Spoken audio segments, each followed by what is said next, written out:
Blog Talk Radio.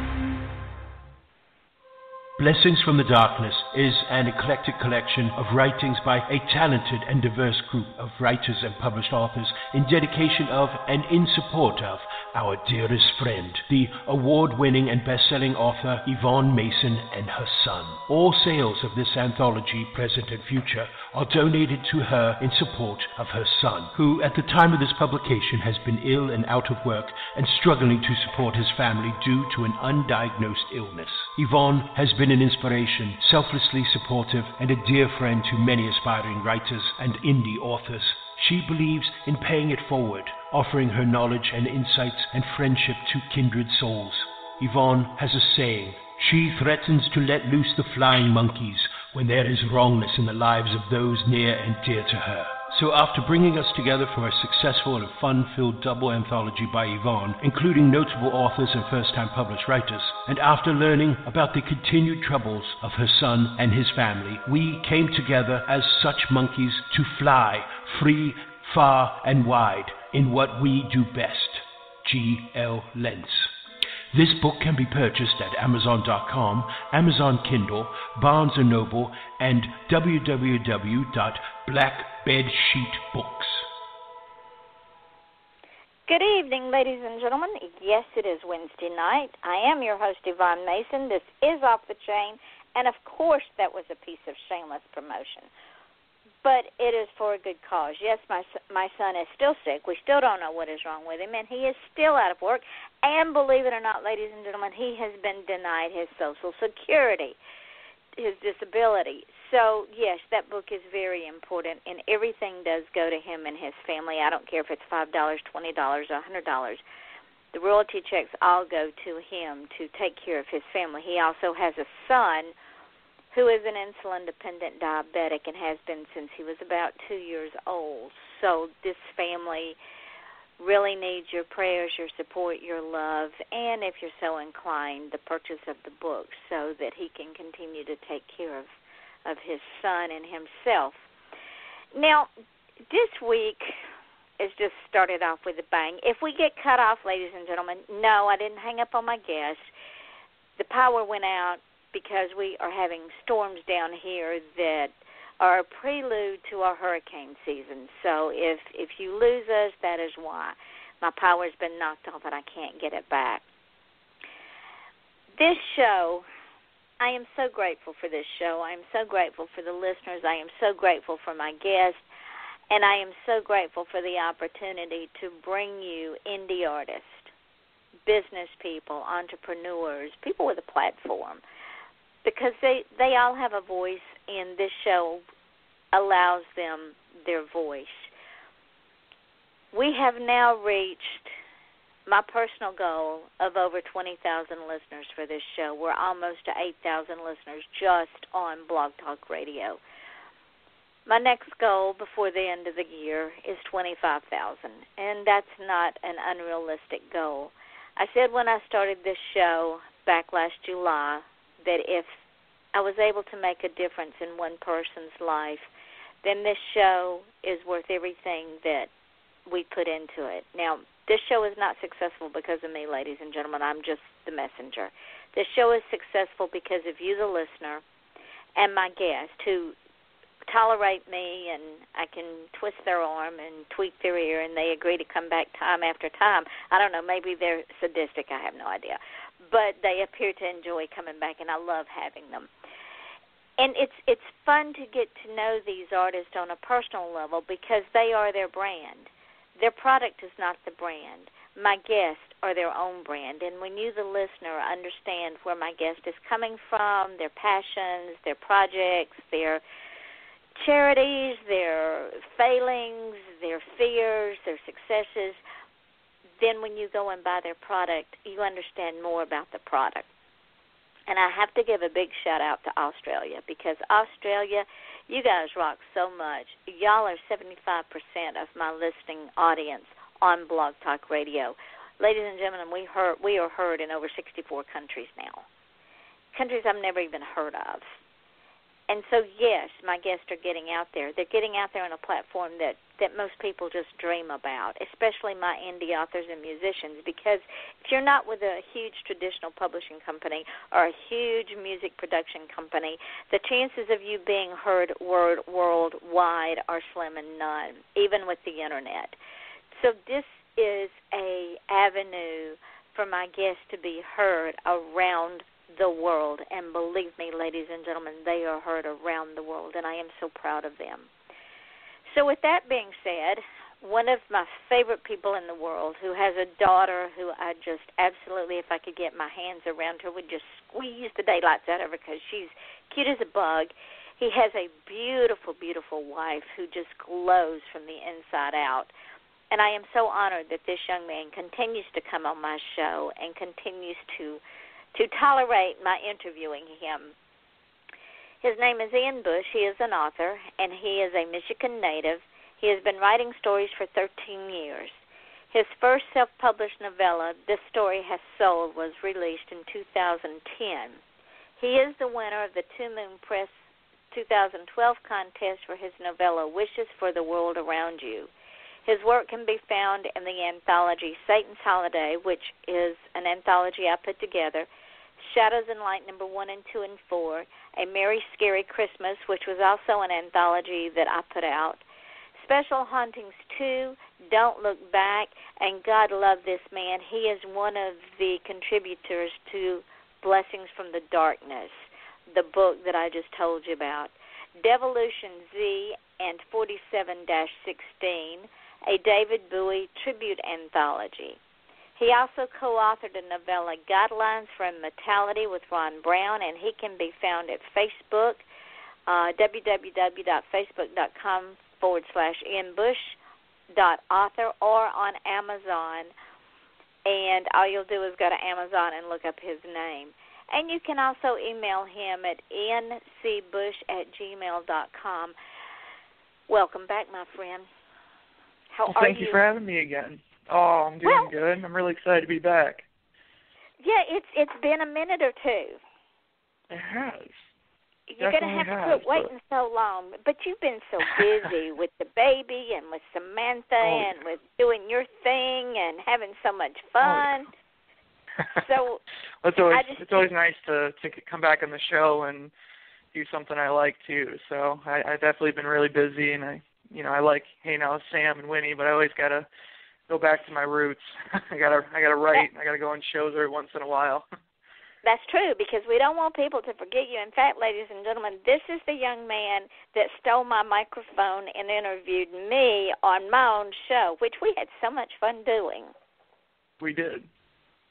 And it's gotten rave reviews. You do a good job. We should have you come co-host this show with me a couple of nights. I'd love to. That'd be a lot of fun. Yeah, it would be.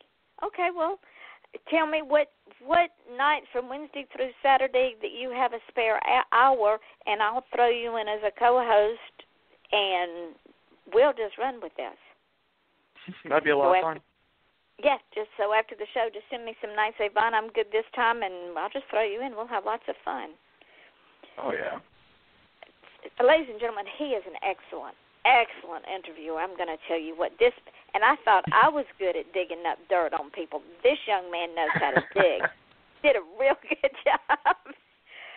Now, I was trying. Yeah, no, you didn't try. You literally, I've never had anybody that researched that thoroughly, and I'm grateful for that, because you not only went back and looked up my bio and my websites, you actually listened to other podcasts I had done, which is a sign of a great host. So, well, thank you. Now, you are getting back into writing finally. Finally, yes. You're working on something new, but we're not going to talk about that right now. No, y'all can't. We're not going to do that right now. We're going to wait a little while, because y'all know how I am. I save the best for last. What can I say? But the last thing that I remember we talked about, or one of the last things we talked about when I interviewed you, was the disc golf. Tell these folks what that is, because that's still I still can't wrap my head around it. So disc golf, frisbee golf, is a sport that you have a frisbee, and they're all various weights and various types, and they have disc golf courses. If you ever drove by and you saw a basket just randomly sticking out of the ground, that's called a pin, and that's how you play disc golf. So you take your disc and you tee off a tee pad. They're usually concrete or rubber or something like that, and you try to get your disc into a pin in as few throws as possible, and it's golf rules. So, you know, if you get it in one throw, automatically that's an ace, and you want the lowest score, obviously. So we've been pretty busy with that, trying to get back into the season. I fortunately have 3 tournaments coming up in June that I signed up for, so looking forward to doing that and getting back into that again. Now, is this thing countrywide, or is it just local to your area, or do you bounce from state to state? It's actually pretty nationwide. Some states have more popularity than others. I know back in my home state of Michigan, they have a tournament almost every weekend somewhere in the state.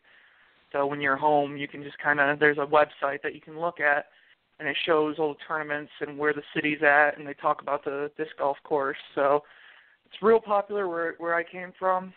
It's a good community, too. Everyone looks out for each other. So it's great. You get to meet people. You get to go outside and enjoy the outdoors, and it's a lot of fun when you're with somebody, and it's a lot of science and a lot of art behind it, and it's something you can do pretty much no matter how old you are. And I think that's why I like it so much, because, there's a lot of sports, football, soccer, those types of sports that you can't really do when you get up there in age, but disc golf you can do all the way up until the final day, and I think that's pretty neat. How did you get involved in it? So I had some friends who were trying to get me to go out and play, and I kept telling them it seemed silly trying to throw a piece of plastic into a pin, and it didn't seem like my thing. And so my friends, knowing what type of person I was, they're like, you know what, I bet you'll like it. And if you bet me, it's on. I'm gonna do it. So just to went prove out that you were right the first time and you didn't like it, right? Right, exactly. I'll be like, I'll show you I hate this game. Oh, let's go. Wasting my time. So we went out, and I loved it, and it started turning into a once-a-weekend thing where, we would go to school throughout the week, and then we'd meet up, or we'd, travel, and then when we were in college, that's the thing that kept us together, was going out and playing disc golf, and obviously when we were younger, we could play a lot more rounds in a day. I think I remember one day we played 5 rounds at 4 different courses in our hometown. So that was a good, 5 times 18 is. I'm not real good with math, I'm sorry. But that was... Well, that's 90 holes of disc golf. Yeah, there you go. See, you're better at math than I am. I'm happy about that. I gotta find a calculator. I'm all frustrated. I can't do it. If you only knew, my darling friend, if you only knew. The teachers took my writing away from me because I couldn't do math in grammar school. We actually talked about that last time as well. Yes, we did. And I just want to tell them thank you for telling me that. Now, you also are a firefighter. Now, is this a volunteer firefighter? Are you paid for it? And how in the world did you get into fighting? Because my son-in-law was a volunteer firefighter before he moved out of the county he was living in, and I know what he had to go through. He's also a first responder, so I know the training he had to go through. How did you get involved in it? So it started out when I was about 14 or 15. I was dating someone who, her father was a lieutenant at a fire station, and I kind of was the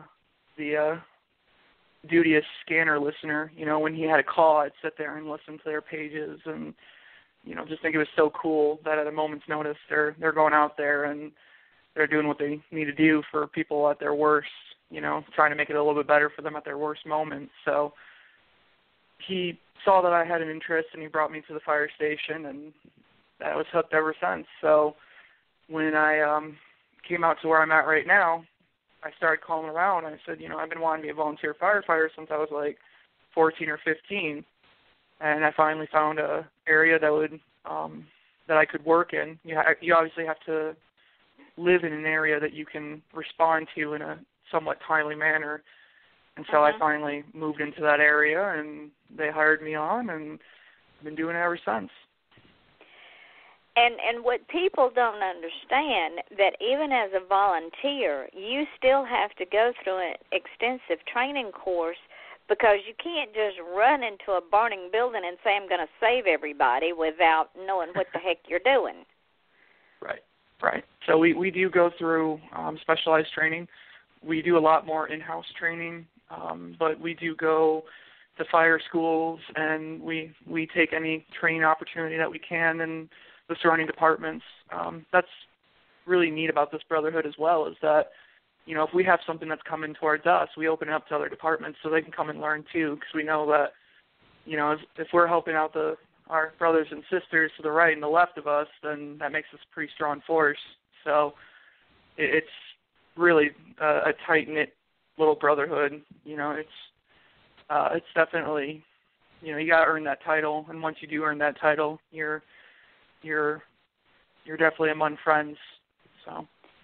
And ladies and gentlemen, what a lot of people don't understand, when someone says I am a volunteer firefighter or I'm a volunteer first responder, that is exactly what it means.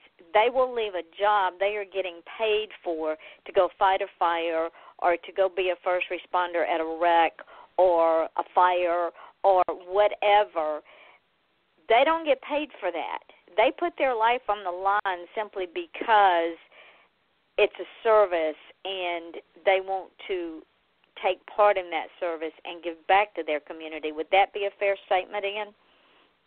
That's fair, and I mean it's 24 hours too, so exactly. You can be eating dinner with your family, and luckily, I appreciate what you said about Sam. I think equally about her like you do. I think she's awesome. That's not just trying to win brownie points on the air, but when there's been a lot of times that the calls came out, or tones dropped, and I looked at her and I gave her the look, and she's like, yeah, go. It's more important that you go. It stinks that you got to go, but she's been really supportive about it, and she definitely knows how much I love it and I enjoy it, and it's definitely one of my passions. And she would want someone to be there for her if you weren't there and there was a fire, an emergency, and all you had was volunteer firefighters or first responders. She would want that same reaction from another volunteer who was willing to drop everything to come take care of her. Oh yeah. She definitely understands that aspect of it as well. So. Gotta love her. She's a sweetheart. Oh yeah, she is. Now, this is something that I don't think we've talked about, but you said that you won the PVSM for the third year in a row. What is the PVSM? So the PVSM is the Presidential Volunteer Service Medal, and so if you meet the criteria, it's based on age and it's based on number of hours volunteered. They will award you a medal from the president with a signed letter from him stating, how much he appreciates you volunteering in the community. So I won gold for the third time. Well, congratulations, my friend. Thank you.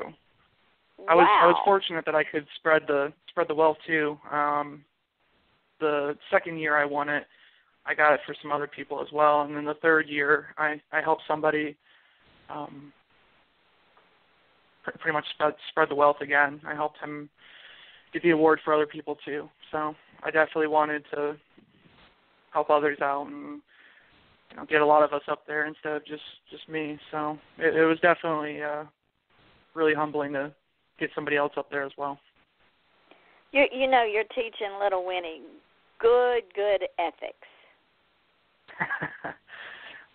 Yeah, I mean, I'm trying to do good for her, so. You are. There is no doubt in my mind. Now, before the show, we briefly discussed Chris Connell and the art world, and I made the statement that your age group and my son's age group, my son is 45. He grew up on the artists that I listened to, the Temptations, you know, the old country and western, but he also brought in his own age of artists that were coming in as he was growing up. So my son's very well rounded in music. And we were talking about the fact that the artists of my growing up years, the 50s, the 60s, didn't drop dead at 20, 30 years old. Some of them are still around, and they're in their blooming 80s. Whereas the artists of your age group, you keep losing them, like Chris Connell. What's going on? What's different? So I can't, I haven't really researched what happened to Chris Cornell too much. I just can't. Like we talked before the show, I'm still kind of impacted by his passing. I've still been listening to his music, for this entire week, just kind of trying to find the little hidden gems that maybe he put in there for us when he moved on. And I grew up on that music with my dad, so that's where it really hit me the hardest. Is that's the piece of my childhood with my dad that I shared with him, was us listening to Audio Slave and Soundgarden and rocking out to that. And so I like I said, I didn't really research too much about his problems. I know he had some, I believe, alcohol and drug issues. Again, I don't want to really slander his name with false information, but I think it's the time change. I really do. In my heart of hearts, I think we are in this instantaneous gratification phase, if you will, where we always have to push new music and find new ways to be relevant. I don't think it was like that back then. Now, obviously, I can't speak on past generations. I wasn't around at that time, but I feel like past generations, they understood the determination and they understood the grind and, the importance of keep going because it's going to be out there where, today you can upload a video to YouTube and be a sensation and be forgotten about 3 months later by another YouTube video. And again, by no means I'm not saying that's what happened to Chris Cornell. I never spoke to him. I never asked him his life story, but I think that pursuit of always trying to push more, and you see more bands today break up due to inner band struggles too, and I think the generational grind of I have to produce more music and everything has to be good and I have to stand on the shoulders of these giants that we loved growing up, I think that's a lot more stressful. So if an up-and-coming artist was self-confident enough to say, I'm going to make my own path and live with that decision, do you think that they would be in it for the long haul, understanding that drugs, alcohol, loose women, and I say that in quotes, ladies and gentlemen, don't get excited, loose women, debauchery, the underbelly of the art world, and the art world does have an underbelly. If they could stay away from the underbelly of the art world and stay focused on their craft and know that they're in it for the long haul, and you're going to have valleys and mountains, and you're going to have things that aren't as successful as others, but if you keep your eye on the journey, we would stop losing a lot of these artists at such a young age. I mean, unfortunately, not point out your generation, but you guys have a 27 club as well. I mean, we're talking Jim Morrison, Jimi Hendrix, Janis Joplin. So I think kind of, and I like how you summarize it with the underbelly, I think it's a balance, because if you're not in tune with the underbelly, you're not going to reach your people. I'm thinking, lately I've been really rocking out to Pink Floyd again, Dark Side of the Moon. I don't know why, it's just something that's been in my head and just been wanting to listen to it. But I think an artist needs to remember there's a balance that they have to maintain. While they can explore those artistic routes, they have to remain grounded and remember that the underbelly isn't where you need to be all the time, be it, as you described it, sex, drugs, rock and roll, alcohol, partying, all that. You need to remember to do it. And that sounds bad. I'm not advocating drugs and drinking and alcohol and all that, but I'm just saying you need to live a little so you can reach your people. You don't want to sing something that nobody else feels, resonates, or understand, And sadly, I have to say that my generation, and going back to Hendrix and Joplin, and that group of artists, they were looking for something to jump out at the masses, because we had just come out of the 40s, we had just come out of the 50s, and then you had flower power in Vietnam, and drugs was flowing into this country like the Mississippi flows downhill. You couldn't keep the drugs out of this country, because what happened, sadly, some of our servicemen were making money hand over fist, bringing that stuff into the country. I mean, they weren't liked anyway when they came home, so they just figured they'd make a killing on drugs anyway. And that's when drugs have been around for years. Don't get me wrong, ladies. And drugs have been around since the beginning of time. Laudanum, for crying out loud, that they drank in the 1800s and 1500s and 1600s. But what happened is in the 60s, the music itself exploded, and when it exploded, so did all of the underbelly. It all bubbled up like a volcano, and we lost Janis Joplin, Jimi Hendrix. Elvis overdosed on prescription drugs at 40 years old in 1973, 74. So it was like all of a sudden, here all these artists are, just like now in a cycle, dying from drug overdoses, committing suicide, alcohol overdoses, you name it, all because they became too famous too fast, or they were beginning to lose their glow, and there was nowhere else to go but to spiral down. Well, and I think that we forget that these people who we hold in high regard, who are very successful, that they're people too. Exactly. I can't condone anything that anybody has done in the past. Obviously it's not my life, but I think we forget that they're people too. You know what I mean? And so there's probably drug flaws. overdoses. Exactly. There's probably drug overdoses that happen every day around your community, and you don't even know it's happening. But when this big rock star has a drug overdose, then it's an epidemic, and it's rock and roll is all about drugs and yada yada. But they forget that even in their small community, these people who aren't in the limelight are doing the same thing and dying the same way. So I think in the state of Ohio.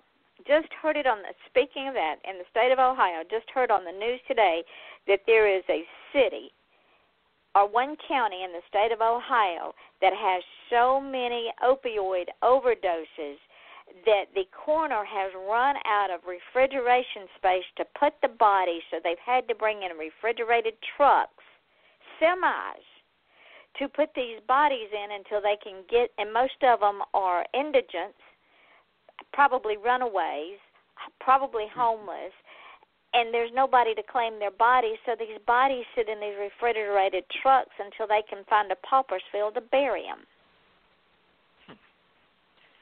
That's sad. Well, it's kind of it's just a struggle, you know. Addiction's a hard thing to beat, and I really tip my hat to those who beat it. You know, I've heard a lot of stories of people who've overcame some pretty big obstacles. I've heard stories of people who didn't overcome their obstacles, but it's still, every story that I hear is very interesting to listen to and inspiring, and you know, sometimes it's just a good reminder of how fragile and precious life can be, you know? And that brings us to the story you've been working on. Yep. See how we just segue into this stuff, ladies and gentlemen? Right. Ian and I we're pretty good about that. We are. We've been at this a while. But before we segue into the story you've been working on, real quick, because I think this is such a neat thing, why is college not important?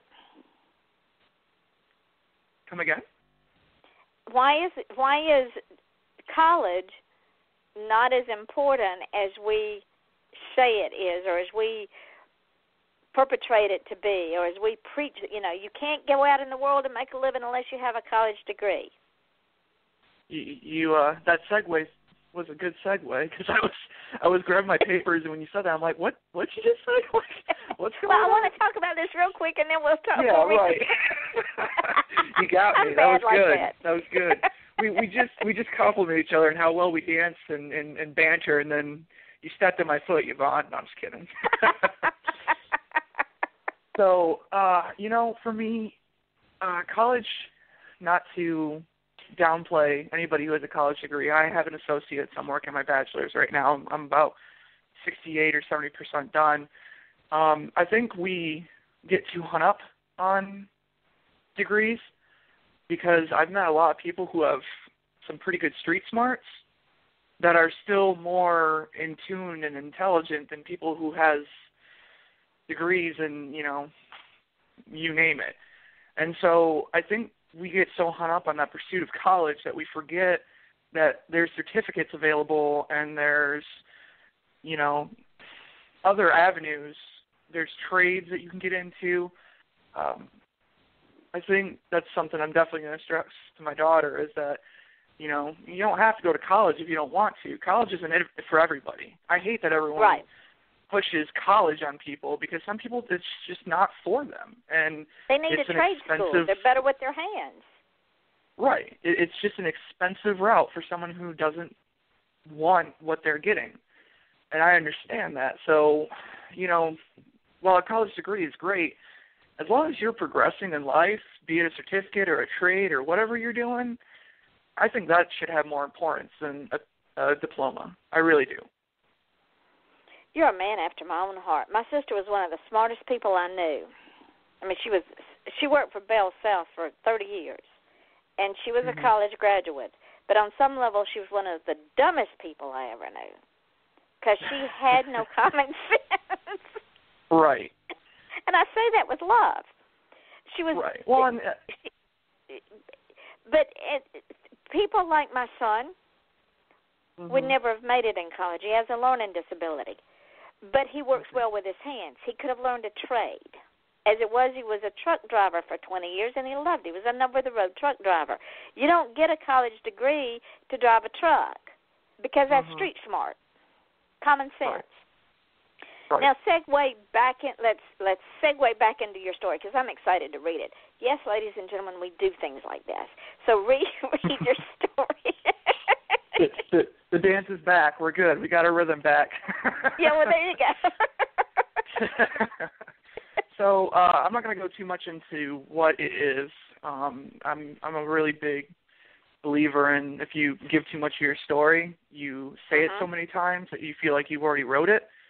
Yep. So the quick synopsis is, there's a guy who used to work for the government, and he made a project that he really put a lot of love in, and that's actually my career field. Is I'm kind of a project manager in a way, so I build projects that, you know, I put a lot of heart into it. So it always takes a little piece of me when it's done. And, you know, it's a big source of pride for me when it's actually functioning right and people are satisfied with the project at hand and they say, hey, you know, you create a good product. This is going to be something that we use for how many years? That's the biggest sense of fulfillment I get. So I kind of took that personal experience and wrote a book about how this project got out of hand, and they kind of took his baby and,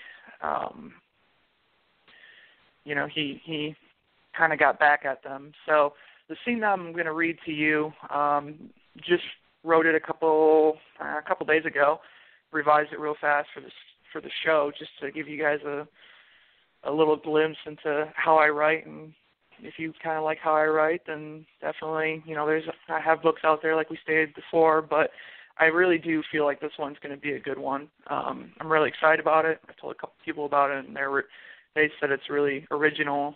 So pretty much at the scene, he's done what he's done to his project, and now he's talking to his boss at the end, the dreaded conversation before the exit door. So it starts off as, you are now dead in the eyes of the Social Security Administration, the IRS, and all other agencies. You are lucky this death is a document death and not a real one that everyone wants so badly right now, Mr. Knabe spat. He sat erect in his chair, his eyes piercing me from across the desk.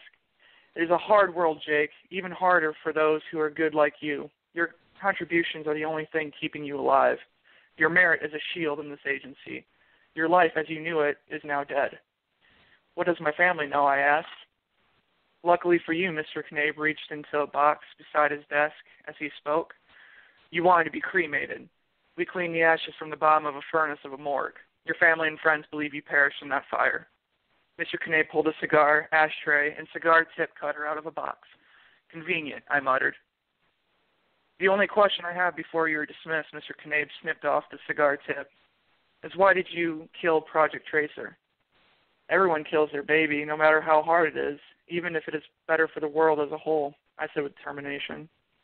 Mr. Knabe walked over to the window, opening it. He lit a match I didn't see him have, striking the heel of his cigar and circling his cigar around and around the yellow part of the flame. He inhaled deeply once the cigar was lit, exhaling with a sigh. You were so good at what you did, Jake. Morals have no place in this world, Mr. Knabe continued staring out the window. I had no choice. My baby was out of my control. It changed into something grotesque, a machine I didn't and couldn't love. Mr. Knabe nodded his head slowly. He walked back to his desk, opening a drawer. You are now Mr. Rose. Mr. Knabe threw a folder on the table and nodded for me to look. I flipped the cover open and then saw an entire portfolio of identity items, Social Security cards, birth certificates, and a new driver's license. Wow. Interesting. Yeah. And when is this baby coming out? It's been slow.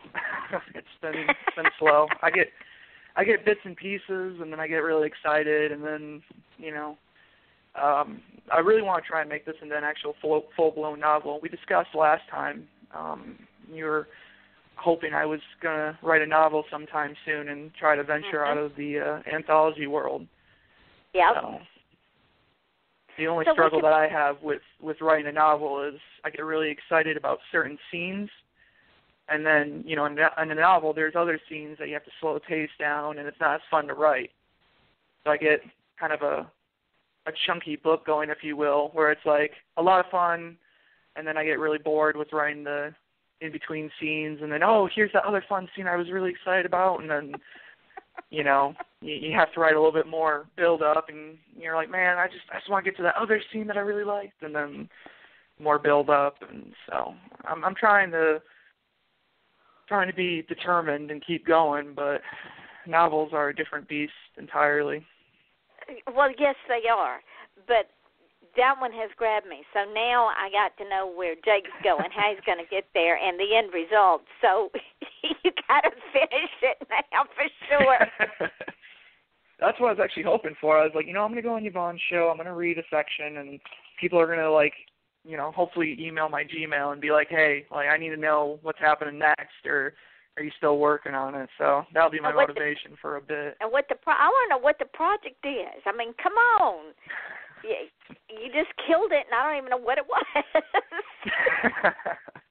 Actually, so the story idea.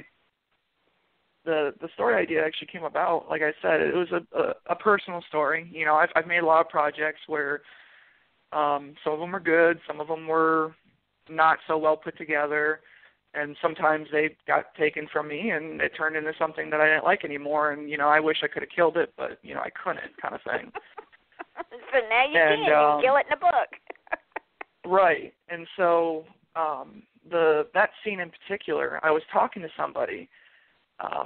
You know, I like talking to people more than most, I guess. I have the gift of gab, and I like hearing people's stories around the workplace and all that. And somebody said, "Hey, did you know I was dead?" And I looked at him, and I'm all like, "If you're dead, this is a really weird conversation because all four of us in this room see you right now, so I don't know what you're talking about." And I guess what happened was his wife got something in the mail. I don't remember the exact verbiage, but pretty much saying, you know, we're sorry about your husband's death, and, you know, I'm sorry that he's deceased. Can you please send us a death certificate as soon as possible? And I'm not kidding. Like, this is not the fiction right now. This is the real life. This and really thing happened. Yeah, and so he was trying to call and make, like, doctor's appointments and all that stuff, and people were thinking that he was doing, like, identity fraud against himself. Because, oh my goodness. Well, the IRS and the Social Security Administration, all these people thought he was dead. And so essentially he had to prove to these people that he wasn't dead, which is ironic and hilarious to even think about, that, like, you know, you as a person, you've lived with your name for how many years, and now you're telling, you know, you're proclaiming to people how you're not dead. And he actually found out that this actually happens a lot, that these, you know, accidental death certificates or, you know, death notices go out, and then people actually, you know, show up as dead to all these agencies. I mean, they take care of a lot of people, so, you know, I don't discredit them or say that they're doing a bad job, but just the way he was telling me the struggle of him trying to prove his, you know, how he was still alive, it just really shocked me. So that's where that scene came from. It's harder to prove he was still alive than it would be to prove he was dead. Right. Right. Because on paper, he was not among the living. Right, and he actually, this is going to affect him for a bit, because for his taxes and all that, you know, when somebody dies, I guess you claim them on your taxes. Yes. And so if he doesn't fix this before tax season, he has to claim he's dead just so the paper trail continues, so he can, like, still fight to become a person, I guess, if you will. So it was a really yeah, so it was a really weird conversation. Like, I've never heard of somebody being dead in the eyes of all these people. And so I thought, well, if it was easy enough for him to be dead in all the eyes of these people, why not a story character who, you know, backstabbed the company he was working for and destroyed their project, and they killed them off. So, but it was a documented death because, you know, he did a good job, and they didn't want to ruin his life. They just, you know, didn't want him to work there anymore. So that is too funny. You got to finish it now. You do understand that, right? You have to finish it. I'm definitely trying. Like I said, novels are a totally different beast. Yeah, they are. And they will consume you, trust me. Mine consume me all the time. I was at a standstill with the one I'm working on, and I'm thinking, now, where am I going to take this scene now? Because I've already gathered the clan. Well, all of a sudden, the protagonist jumps up and says, my turn, my turn, my turn.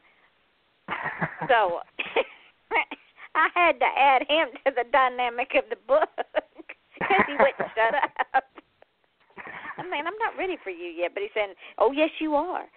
So yeah, it'll happen, and once it starts, you won't be able to stop it. Oh yeah. So luckily, I do a couple of projects. I always do 2 or 3 projects to kind of switch it up. So if I get stuck with one, I'll switch to another. So I'm working on a book for my daughter. It's called Wishes for Winifred. Oh, really? And so, yep. And so I took all the, and it's probably been done a million times, but it hasn't been done in my voice, so it's going to be unique. I took all the sizes of her when she was, when Sam was pregnant with her, and I put like humanistic traits to it. So one of them was like, a piece of fruit or something. And I said, at whatever amount of weeks you were the size of a strawberry. And I hope that when you go through life, you just continue being sweet and bring joy to a lot of people, and just kind of stuff like that, and expounding on it. And it's kind of like half educational, but half still dedicated to her and things that I hope she remembers when she grows up, because somebody wrote a book like that for me, I probably would be a lot more intellectual than I am right now. So it wouldn't be so painful to write down, like, man, I wish somebody told me that. Well, you were extremely intellectual. It's one of the things well, I you know love what I'm about saying, though. If there was a book and I was like, oh, yeah, I got to remember to be, sweet like a strawberry, like, I could have went through life a little bit less bruised, no pun intended. Well, but think about this, Ian. If your life experiences were defining moments in your life, they helped to shape the wonderful young man that you are, and so they were well worth it. Oh, yeah, of course. That's now, the only way I learned, too. Well, see, there you go. Is this one for Winifred going to be published? Are we publishing this? I don't know, honestly. I think at first I got a journal that I'm going to, a nice hardcover journal that I'm going to write it in and give it to her, and then maybe I'll retranscribe it into a Word doc and see if I can tailor it to other people. So, I mean, I bet you a bunch of people would like to read what I like to say to my daughter, but it'd be nice if I could tailor it to a wider audience. So. Well, and that's what I was thinking, because young parents don't always know what to say to a little one. Sadly, when you go to the hospital and have a baby, you don't get a set of instructions. It just doesn't happen. It's a hit or miss, and if you fall down, you get back up.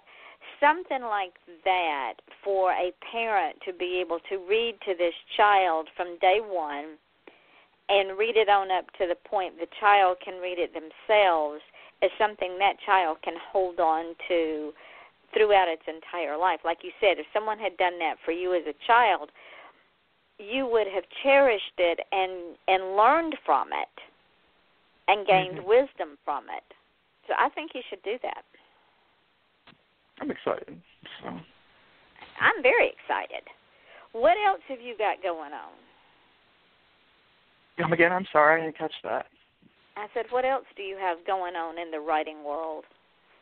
Oh, so there's that, and then there's the story section that I just read to you guys, and hoping to resurrect another project, and I'm still just kind of helping other people.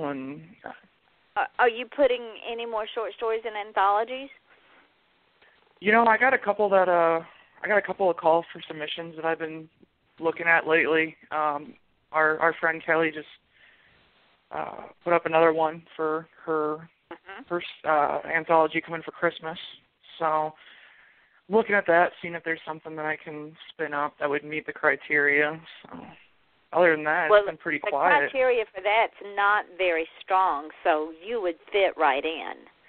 In other words, there's no, it's got to be completely hard, it's got to be this, it's got to be that.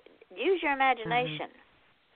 Oh, yeah. Write something prolific and wonderful and horror-driven. That's the goal. Yeah, exactly. Because that keeps you out there. I definitely, I need to get something out there. I haven't published something since I want to say 15, maybe I had one or two out in 16. The unfortunate thing is they all kind of start blurring together after a bit. You kind of forget which one was what year, and you got to go back and read it and be like, oh yeah, that was that year. And Sam's better at the memory thing than I am. I vaguely remember what I did for breakfast a week ago, and she always told me like, yeah, it was cereal and coffee. I'm like, oh yeah, you're right. Are you kidding? I don't remember what I had for breakfast today. So you too many other things are on my mind. I have too many other things going on. So you're going to work on the book. You're going to seriously think about transcribing the thing for Winifred into a book. I think it would be I would give it to a new expectant mother as a gift for her and that baby, because I love books anyway, but I would give that to her because she could start reading it to that baby before it's ever born. Yeah. Kind of like what you were saying earlier, Sam and I picked up on that they really don't have, they do. They have plenty of books on what to expect when you're expecting, and all the different wise tales and tips and tricks. But I don't think any of those really help in the end. I think they just need to have a soft guideline saying, hey, just remember to teach your kid to be a good kid. Exactly, because every child is different. Every parent is different. And you can't cookie cut how to raise a child. All the books in the world are not going to help a parent be a good parent. That has to come from within. And would you believe that we are almost out of time again? I really can't. Every time we get on the show, it seems like it's faster and faster. I know. It's because we have so much fun. So what I want you to do, because we didn't get to half of the questions we were going to talk about, so of course you're coming back for that. But that being said, tell me what nights are good for you to co-host, and I'll bring you on as a co-host with some of these guests, and we'll just have a gay old time, because you are a great, great host. And you can, I'll send you the information, and you can work up your line of notes, and we'll just double team these people. Sounds like fun. I really appreciate the opportunity, Well, and it keeps you out there too, my darling, because you got to get this book finished now, because I want to know the who, what, when, where, and how, and whether he rises up or if he falls into the netherworld. And I know the reading audience is going to want that too. So, but other than that, tell the folks where you can be found so they can hook up with you, so they can harass you about this book, so you'll get it finished. So the email that you stated earlier, ENCBush, IANCBUSH @gmail.com, probably the easiest way to reach me right now. I haven't really been logging on to Amazon or anything else as of late. I've been more focused on writing. So if you send me an email, I promise I'll respond back to you and talk about anything you want. So I definitely enjoy. And also friend him on Facebook, because he is, I'm telling you, his stories about his beautiful, beautiful family will just warm your heart, especially if you're a mother or a new mother or a grandmother. And because they nicknamed the little one Winnie, I just feel she's just so special to me, because we've talked about this before. That was my grandmother's name, and she was like my second mother. So every time you put up Winnie did this or Winnie did that, it just brings memories of my precious grandmother, and I love you for that. Thank you so much. Of course. I know you've been liking the devious child moments. She's a lot of fun. So. You're paying for your raising, honey. But I know I appreciate you bringing me back on the show again, and we'll definitely team up on some people and have some fun shows. I really appreciate the opportunity. I was excited to interview you, and I just thought it was going to be a fun show to do, and so I'm not doing it just to stay relevant. I just want to talk to people and help them out too, just like you. Exactly, and you and I have fun. Ladies and gentlemen, I've never met this young man in person, but I have adopted him in my mind. He's like one of my children now. And he's got a very special place in my heart, and I want to see him succeed both in his personal life and in his craft. And in order to do that, we have to keep encouraging him because he does lead a very busy life. But even if you throw a short story out there and throw it up on Facebook for people to read, of course, just to keep you out there, because to me that is very important. I don't want you falling away to the wayside. I'd hate to have to send the monkeys up there after you. I kept them away this long, so I got to keep the good spree going. There you go. Now, tomorrow night, ladies and gentlemen, our show at 8 o'clock Eastern Daylight Time, we will have author Ashley Fontaine on, and she is fabulous. I've known this young woman for many, many years, and she is absolutely marvelous. Some great things have happened to her, and I can't wait to have her on the show tomorrow night. Thursday night, author Betty Webb will be joining us. This is my first interview with her, but she has got some exciting things going on. And then on Saturday night, author Ellen Byron will be on here. This is also her first time with me. So the rest of the week is going to be jam-packed with authors and their craft and things that are going on, and I, for one, can't wait to interview them, and I know y'all can't wait to tune in and listen. Next Wednesday night at 8 o'clock Eastern Daylight Time, Sherry Rensler will be on the show, and then I will be off the air until the following Wednesday night because I am going to be at a 3-day event in Cocoa Beach. It is called the Space Coast Book Lovers Group, and there are about 73 indie authors that will be at this event, and the book signing itself will be Saturday from 10 until 1. It's at the International Palms Resort in Cocoa Beach. Go on my Facebook page and you can see the banner, and also go on the Space Coast Book Lovers website and get your tickets, because there's a lot of things going on. There's going to be a volleyball game. There's going to be a meet and mingle where we'll be on a panel taking questions. There will be a book library where you can go in and get a donated book and sit down and read it and then bring it to us and we'll sign it. I mean, just so much is going on up there. So go on and get your tickets. And Saturday's event, from the book signing from 10 to 1, is free. Other things cost, but you will not regret it. It's a wonderful mini vacation. You can get rooms there at the hotel.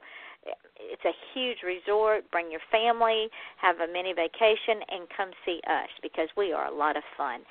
Ian, my love, thank you so much for honoring me by spending an hour with me. It's such a joy talking to you. You always make me feel really good. I appreciate it. I love talking to you, so we'll definitely be talking more soon, it sounds. Oh, absolutely. There is no doubt. We will be doing this again. And, ladies and gentlemen, hook up with Ian. Encourage him to finish this novel now that he's already whetted my appetite, and help him to live his dream. Support him in his dream. As I say at every end of every show, we are dreamers. And without us, our society and our world would be a very sad place, because dreamers are the ones that went to the moon. Dreamers are the reason we have books, televisions, the internet, telephones. Dreamers are the reason that we live in houses as opposed to caves. So if you know someone who is a dreamer, whether it's your spouse, your significant other, your mother, your father, your child, or even yourself or a friend, don't allow anyone to steal that dream. Do not give them permission. And in order to achieve greatness, don't ask permission. Just go out and do it. Live it, love it, learn it, embrace it, and I promise you, you will never be sorry. And if you want to be special, be special. Don't just say you want to be special, because you are special. We are all worthy, we are all important, and we all have a purpose. From the child who is challenged to the adult who is up in age. We all have a purpose. So until tomorrow night at 8 o'clock, this is your host, Yvonne Mason, with Off the Chain, saying good night. Okay, you know what I'm going to do, my dear? This thing's going to go up in dark, guys, and I'm going to tag you in it, and then tomorrow I'll put it up in all the podcasts, and I'll tag you in it as well. So share. Of course. We got to get you your goal. Absolutely. Our goal. It's a group effort here. It's all of us. We are in this together. Of course. And I am going to say goodnight. I've got to go feed my darling husband. And let me know what nights you're available. Of course. That you would be free. As many nights as you want to come co-host, and we'll tag team them. I'll send you the information, and you do your little thing, and we'll have some fun. Of course. You be safe down there. Let me know if you need anything, okay? I will, sweetheart, and kiss the baby and kiss Miss Sam and tell them that they are the two most beautiful, wonderful women in the world. I appreciate it. I, like we were saying earlier, I know I'm pretty lucky, so I'll definitely tell them you said that. All right, darling, and I'll talk to you later on. Yep. Have a good night. All right, honey. Good night. Bye.